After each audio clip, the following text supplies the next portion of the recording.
is my home. Just a little bit of TAMBA, baby, and the work keeps growing stronger. No, you never replace this island. Kauai is where I belong. Aloha and welcome to the Outer Island Podcast, brought to you by TAMBA Surf Co. Kauai. Today we have one of Kauai's own. She was a part of Hawaii's World Junior team. She won multiple NSSA national titles. She was named the Vans Triple Crown of Surfing Rookie of the Year. She represented Hawaii in the ISA World Junior Championships. She surfed on the QS and surfed one of the first women's events at Pipeline.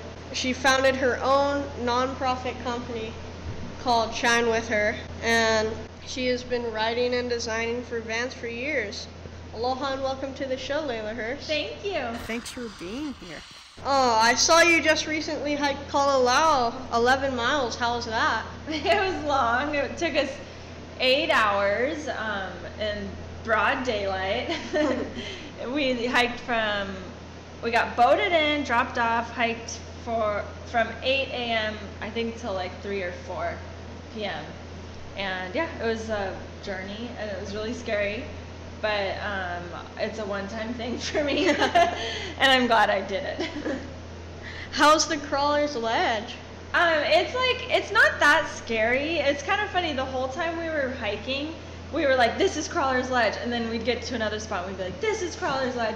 So we weren't sure exactly where it was, but we knew it was around mile marker 7. So when we got to 7, we knew it was going to happen soon, but it's okay. Like there's like that much room, and it's sketchy, but then there's like this one spot that's like washed out, and it's like red dirt. Just you kind of have to like jump. That was really scary, but other than that, it's doable. I mean, my mom did it. She was like, it's not that bad. So I was like, okay, it can't be that bad, because my mom's really scared. But it was pretty scary. You could do it though. I would 100% crap my pants though. Yeah. For sure. I usually see you at the beach, either with your dogs or ripping all kinds of like different boards. Thanks. Have you been keeping busy? Yeah. I haven't been home for this long in so long.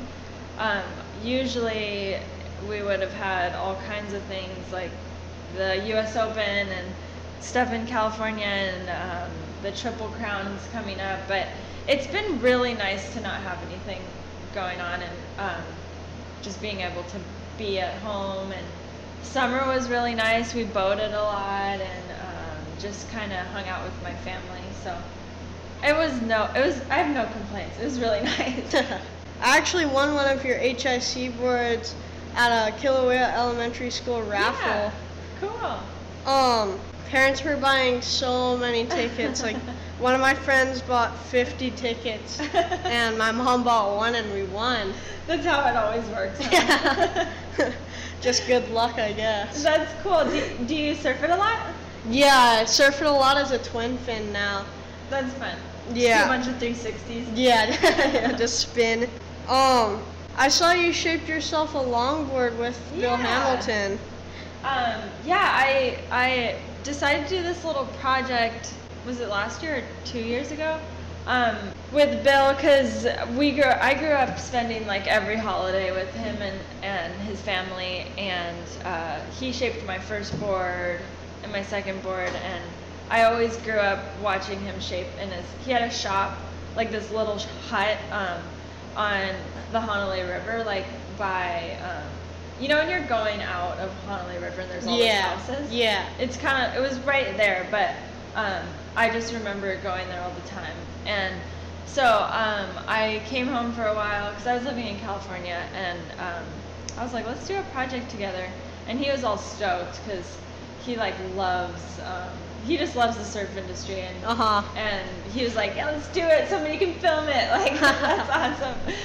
So I made a longboard, like a nose rider kind of, and it was really cool. His shaping style is much different than other people I've worked with.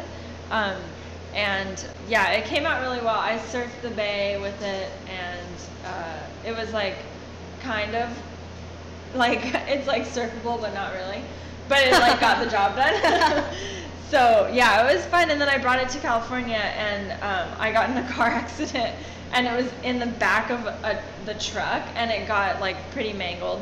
But I brought it to a surf shop to get it fixed, and I forgot it there. Oh no. I don't know, but I can't find it. I think it's maybe in like my storage unit in California or a friend's house, or the surf shop has it. I have no idea, but it's really special to me, and I hope I find it, because yeah, it's a great board, and even if it's not super perfect, it's fun to have those just for memories.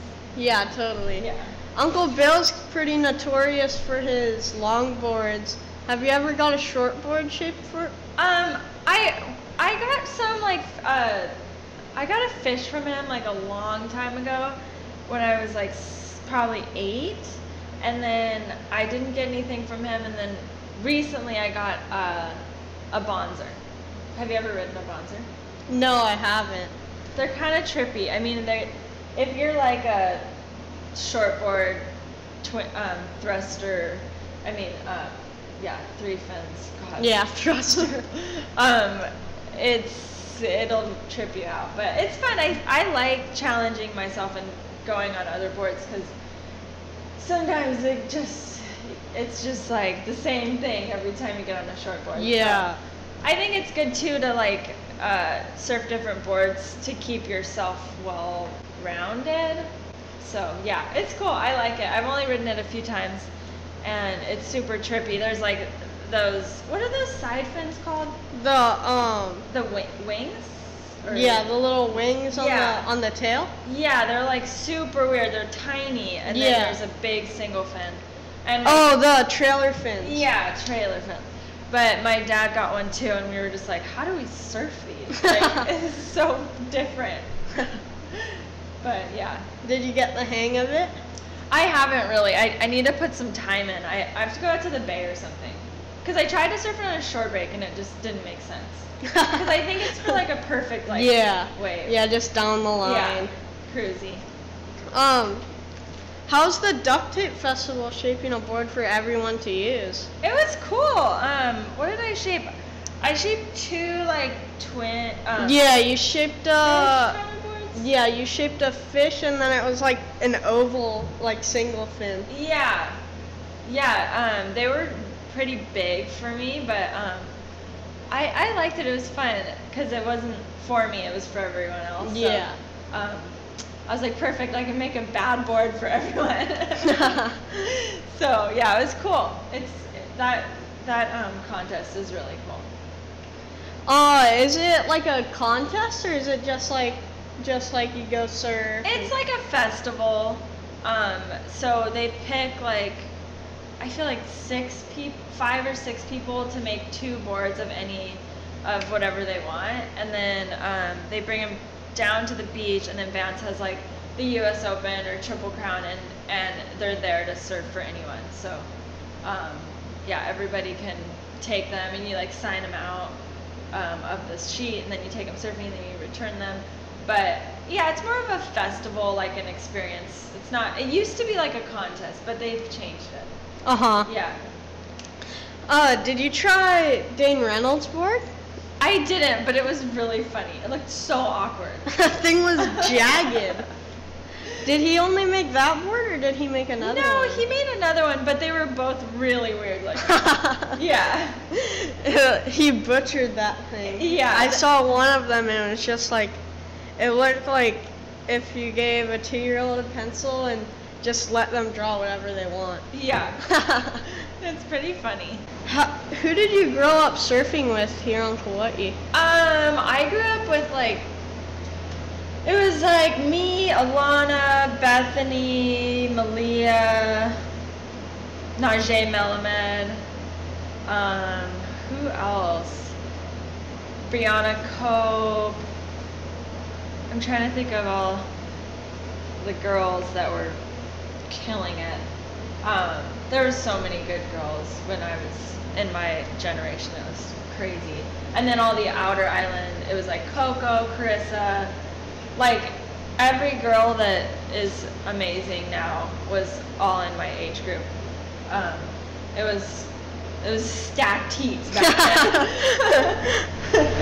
Yeah, it's almost like the same thing with us. We're always like secretly competitive behind like their back, and it's like, yeah, it's almost like you see your friend get a good wave and it sounds like a jerk, but you're almost like, yeah, oh, that wasn't that good, I could do better. yeah. You're challenging them for sure.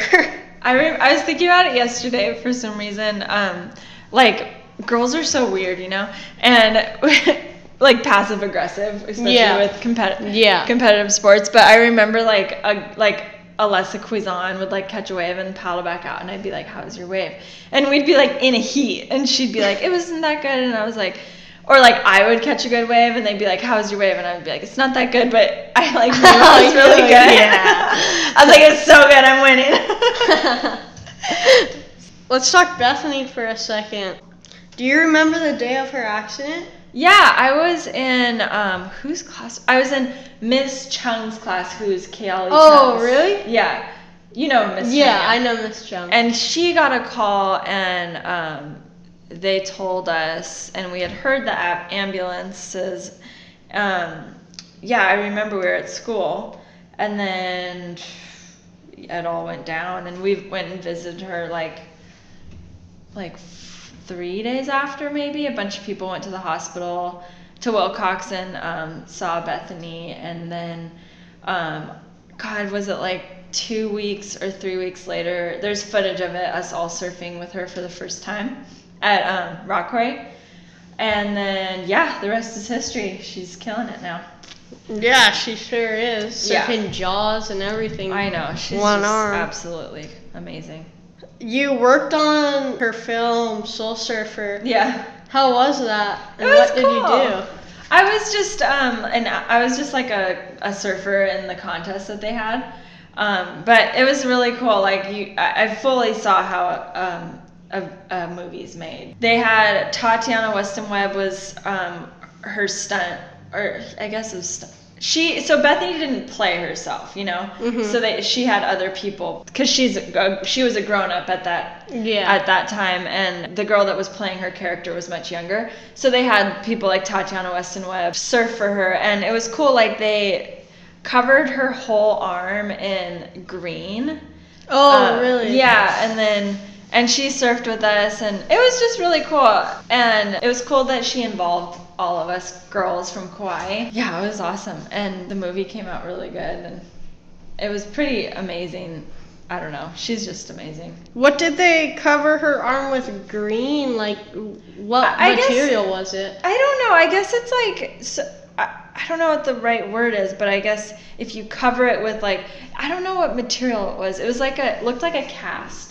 Oh, yeah. So they covered it with green, and I guess they can like green screen it out. Yeah, green screen it out. So that was cool. And just to see how many takes and things that, like, because we got to see like Anna Sophia Robb, who played her. We got to see her like acting and stuff, and like how many takes it took. And there was like a scene where I had to be on the podium and accepting an award, and we had to do it like 10 times. It was just cool because I don't know anything about movies. So ever since then, I like look at movies differently. I'm like, it's not that easy.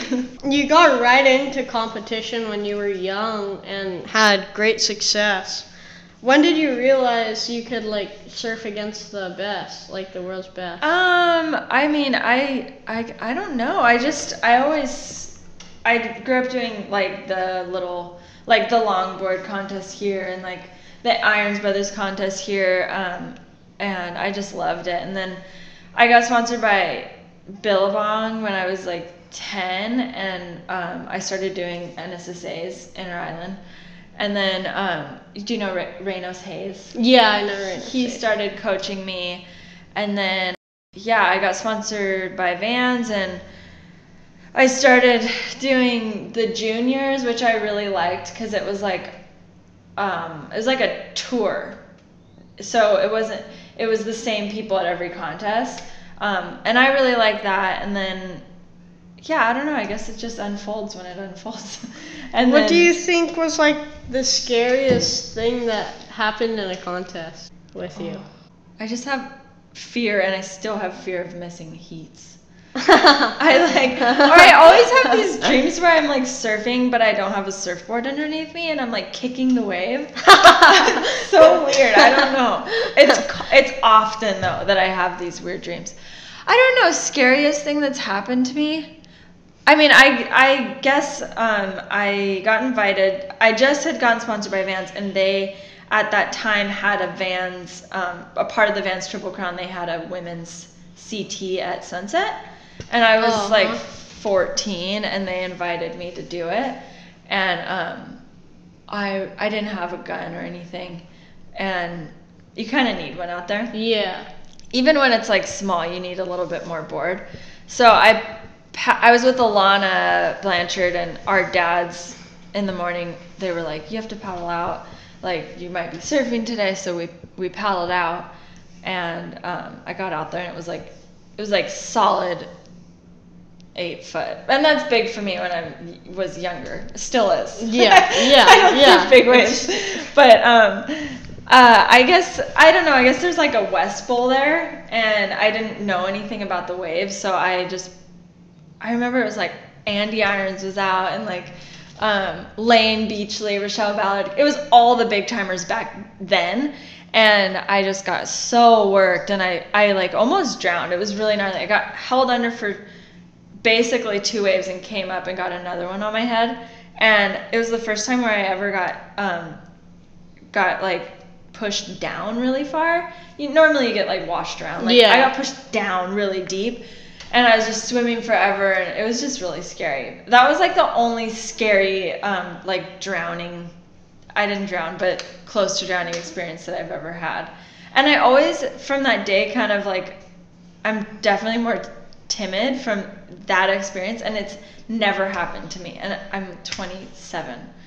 It's so funny. Like, you have one bad experience, and then every session you're like, it's going to happen. Yeah. Oh, you've surfed against some world champs like Carissa and Tyler. In fact, the year you won your junior title was the same year that Carissa won her first world title, and Kelly Slater got his last so far. Oh, okay, cool. What's it like being in a heat with a world champ?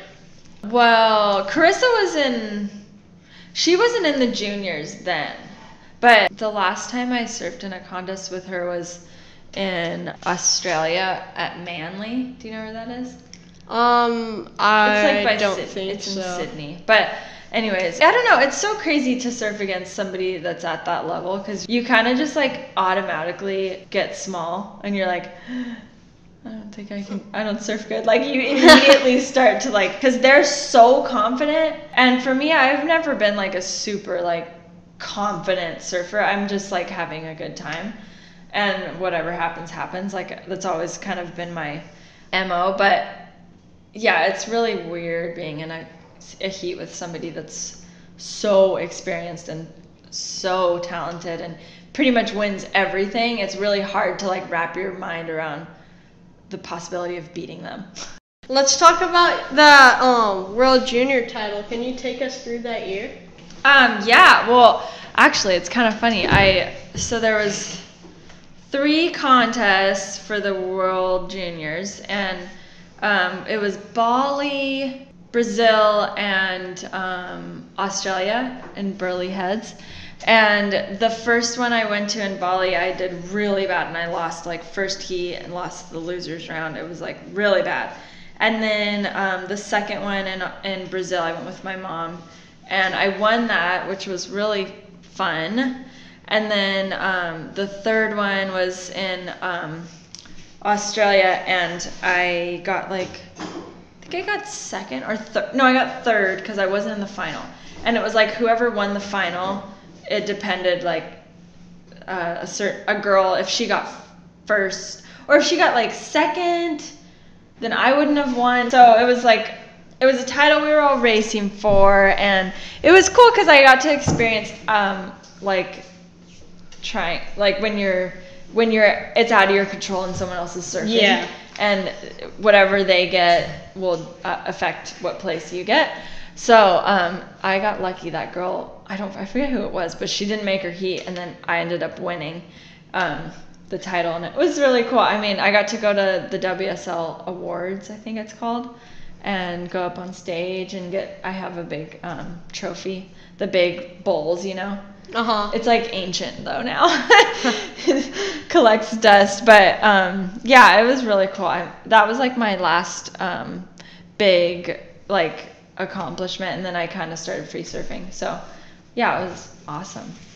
How old were you when you started free surfing? I was like probably 20. After that contest, after I won the juniors, I was super stoked, and then Vans was kind of like wanting me to free surf and try that out, and then I was doing QSs, and I just like didn't really enjoy doing QSs.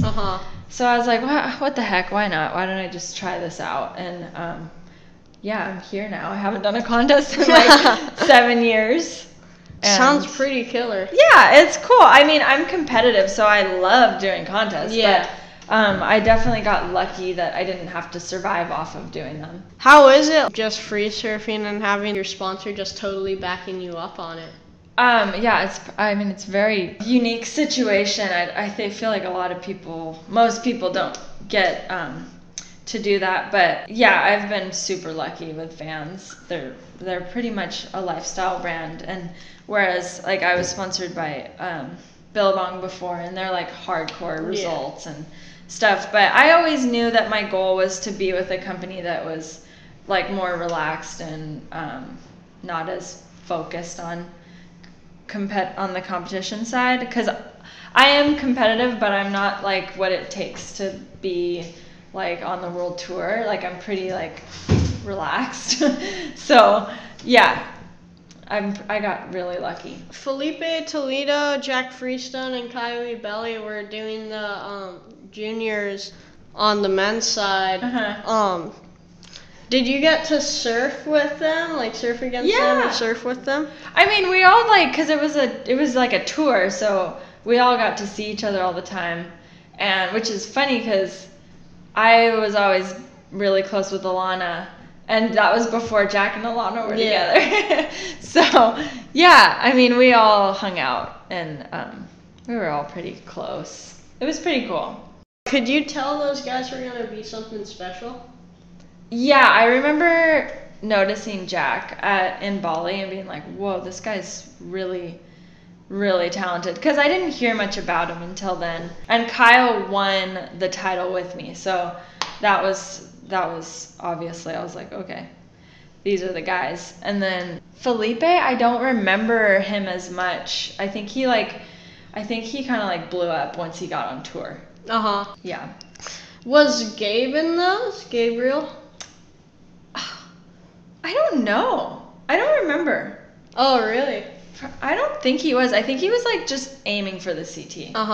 Yeah. Yeah, because right now he's probably the best competitor there is. Yeah. In my opinion. His strategies, his heat strategies are just like insane. Yeah. Like a lot of people, from what I experienced, they kind of like skipped like the NSSAs and the juniors, and they went straight for the world tour.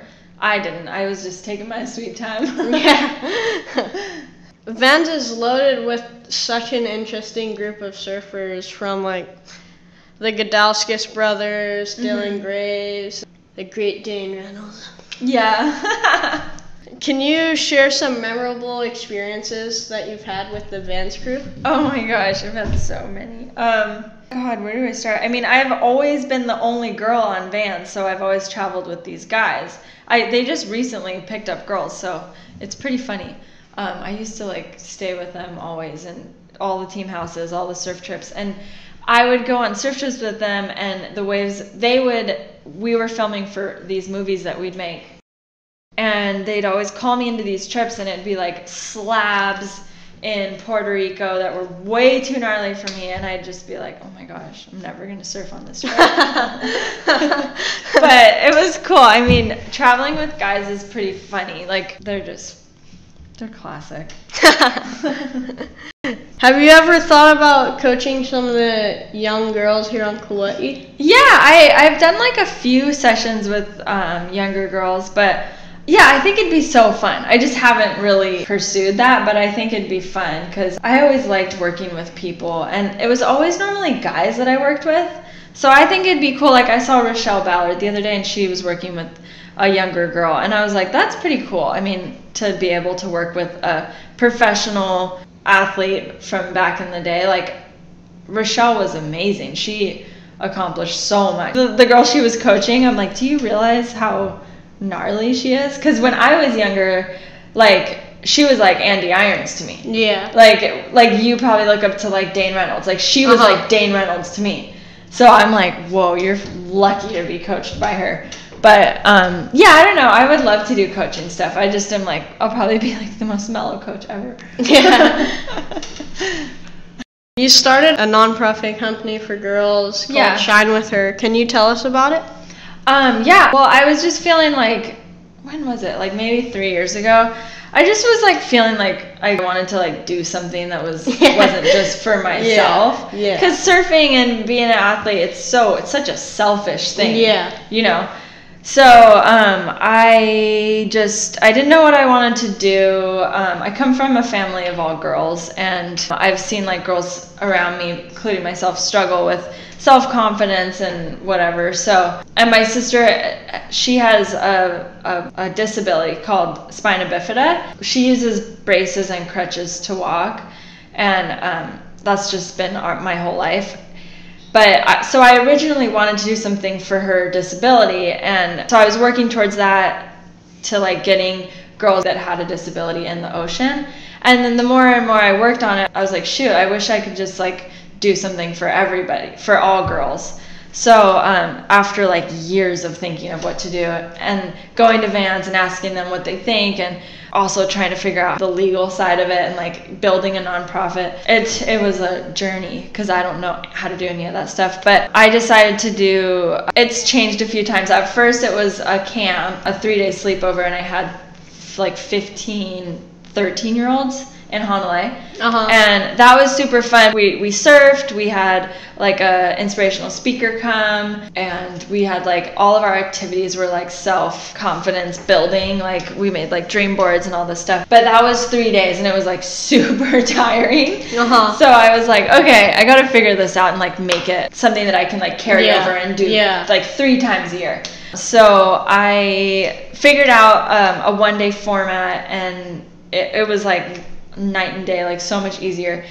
What it was so I kept like the same idea, the general idea, and I have a speaker. We do activities, we make haku leis. It's basically like a surf contest without a contest. Yeah. So I finally have it figured out after a long time. It took me a really long time. When you have an idea, it's so hard to like put it on paper and like make it feasible and like make it work, because normally ideas, like it just, you gotta work out the kinks for like a while.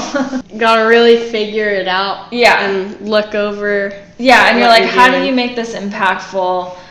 And I was working with because I was living in California at the time, I was working with inner city kids and bringing them surfing, so they were a part of it too, and like just figuring that out too with the schools and stuff. Like it's just really, it's complicated to get kids permission from their families and schools to go to the beach and trust you.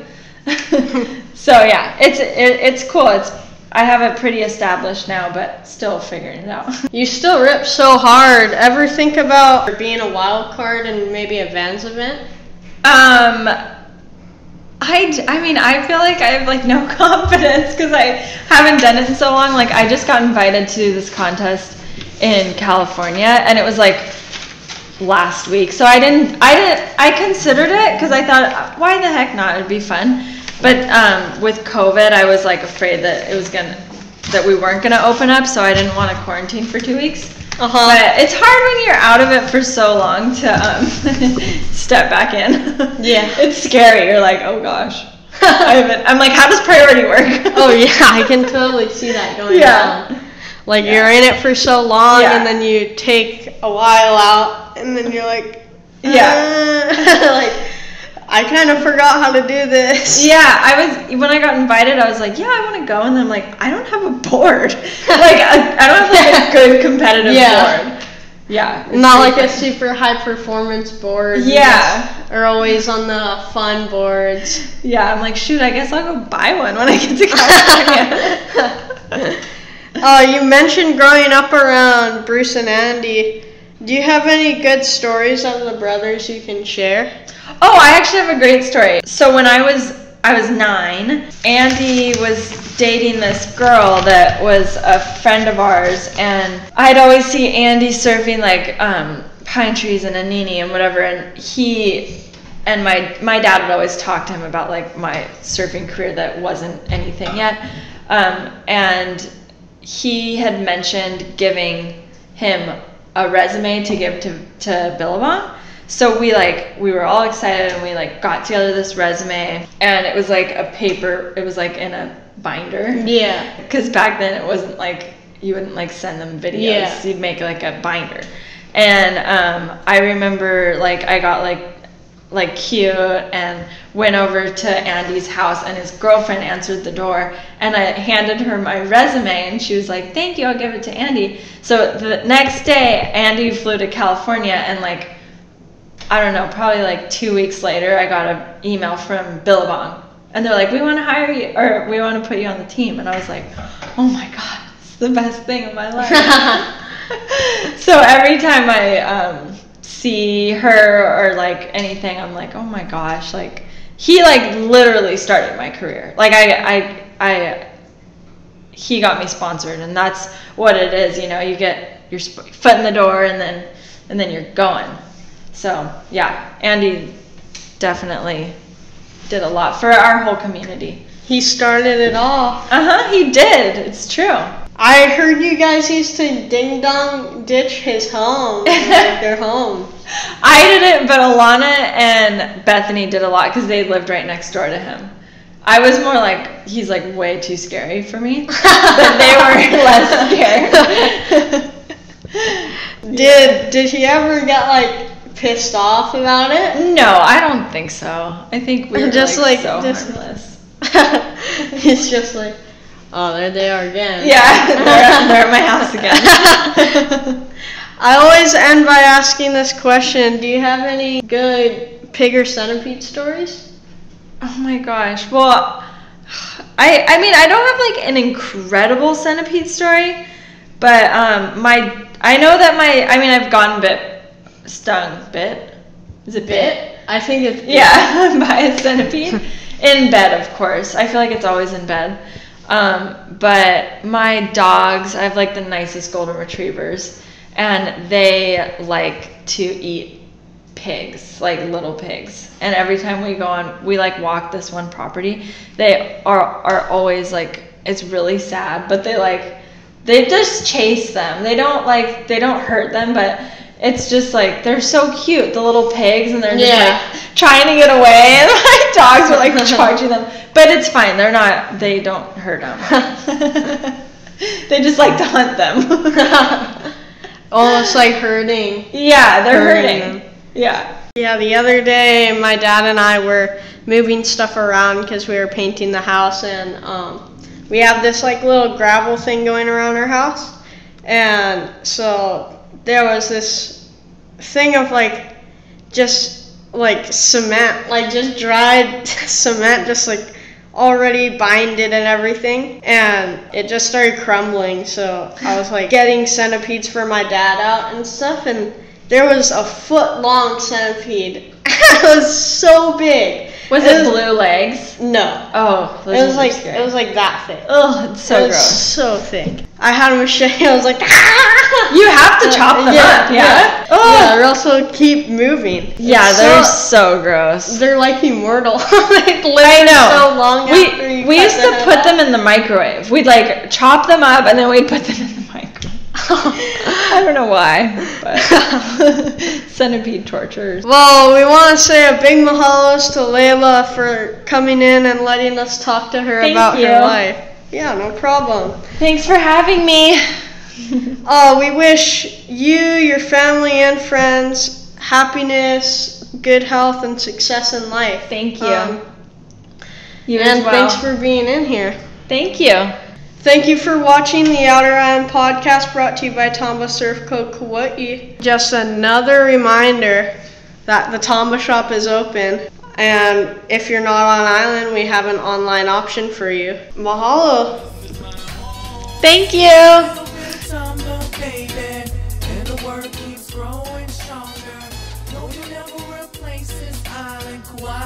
Where I belong, yeah.